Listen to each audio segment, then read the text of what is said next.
So joining me now is Rachel Vindman, the co-host of the podcast, The Suburban Women Problem. She's also a board member for Renew Democracy Initiative.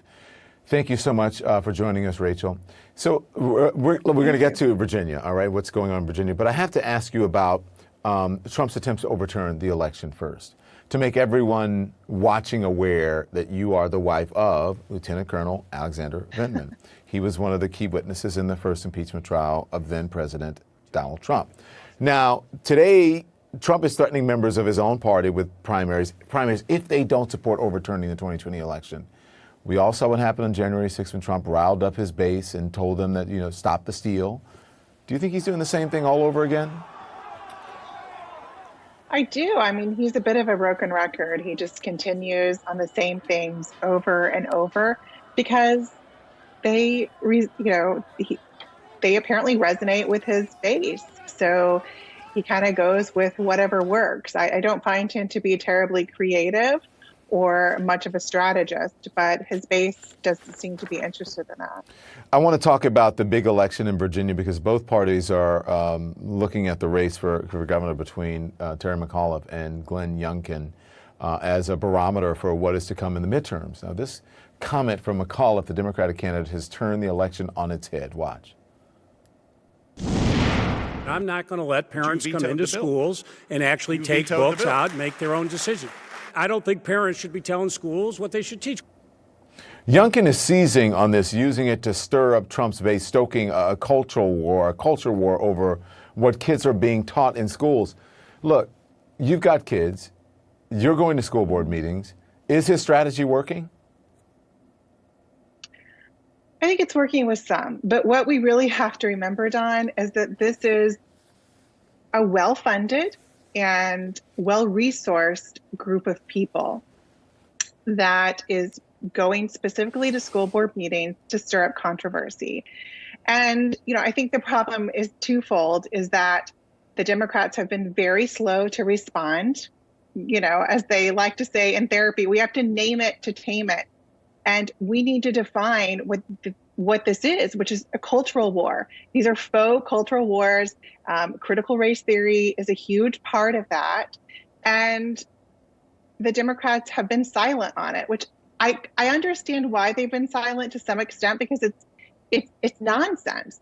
But you have them controlling the narrative, which is what's happening at the school board meetings, right? You have this group of people who's coming, they're being very vocal. I attended my local Prince William County school board meeting last Wednesday night, and there was a very vocal group of people. It looked like they were the majority when that is not the case.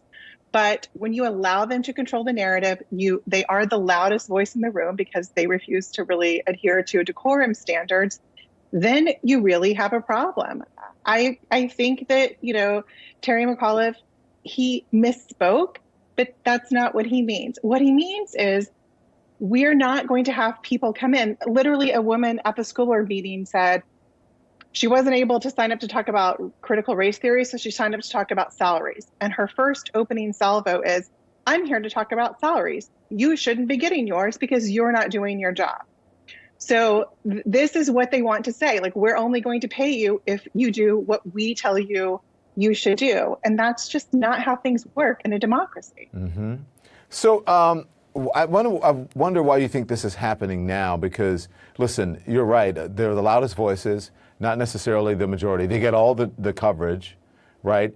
But this is a nationwide, I think, sort of agenda to infect, not affect, well, affect as well, but infect the narrative and really people into thinking like, oh, this is some big deal that critical race theory is actually being taught and we need to get a hold of it because it's making our kids feel guilty. You know what I'm saying?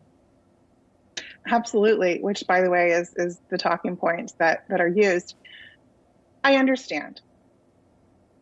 Change is hard. And we've been through a lot of change in the past couple of years. And, fast change is particularly difficult for people. I get it.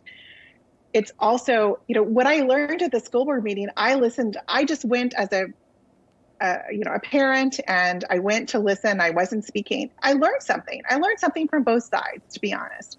But what I heard from the people who were in support of not critical race theory. Critical race theory is a 40-year-old, graduate level concept. So, congratulations, as I saw someone say on Twitter, if your 10-year-old is learning critical race theory, then it means they're in graduate school. That is not the case for my 10-year-old. So that's just silly and nonsensical.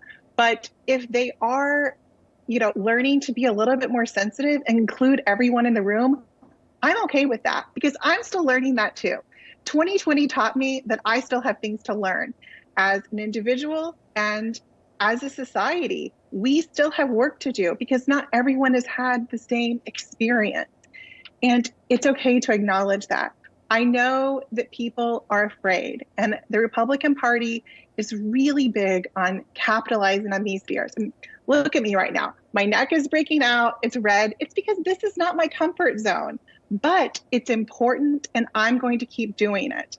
And I'm the co-host that, as you mentioned, the Suburban Women Problem podcast. We interview regular women and moms all the time who are stepping out of their comfort zone and going out there and talking about these issues, attending school board meetings, because it's hitting very close to home. So they're not on TV, they're not making the news, but they're there and they're trying to make a difference. And showing up is so much part of this, just showing up and speaking out and using your voice. So, that's what we're going to do, keep doing and try to win this race, because you're right. It's going to be a blueprint for 2022 if Youngkin is able to win. I think it's already a blueprint for 2022. I think the whole, when it first started to happen, this whole critical race theory is like, this is a strategy to infect the narrative.